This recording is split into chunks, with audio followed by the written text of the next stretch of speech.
Pour lutter contre le frelon asiatique, les communes du golfe de Saint-Tropez utilisent des drones avec des caméras thermiques qui détectent des sources de chaleur sur les arbres, car des centaines d'insectes rassemblés dans un nid dégagent de la chaleur. C'est un reportage d'Alexandre Dequitte avec Francis Mallory. Dans ce nid, des milliers de frelons asiatiques, la hantise des apiculteurs. Des frelons qui prolifèrent d'année en année. Il y aurait des milliers de nids dans le département du Var. Pour tenter d'éradiquer ce fléau, ce drone équipé d'une caméra spéciale.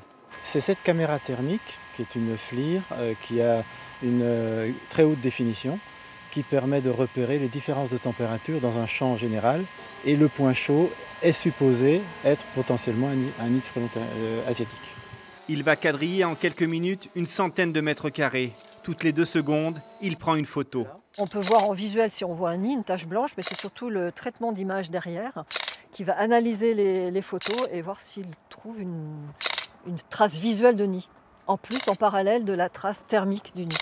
Les images de la caméra thermique sont retransmises en direct sur cet écran. Il n'y a pas de présence de nid parce que la température affichée est trop faible. Mais on sait là que par expérience, par exemple, ces points chauds à 18 degrés, c'est hors sujet pour un nid de frelon. Donc on sait que là, il n'y aura pas de nid de frelon a priori. 170 nids ont été détruits cette année dans le golfe de Saint-Tropez.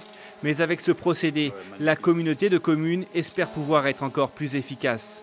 À l'œil, il faut attendre une période comme l'automne, comme un peu maintenant, et ça commence à être un petit peu tard puisque les fondatrices partent s'enterrer.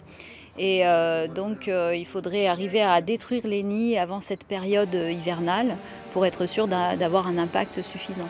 Une autre expérimentation va être testée dans les prochains mois, la radiotélémétrie. Des capteurs seront posés sur les frelons asiatiques pour les suivre jusqu'à leur nid.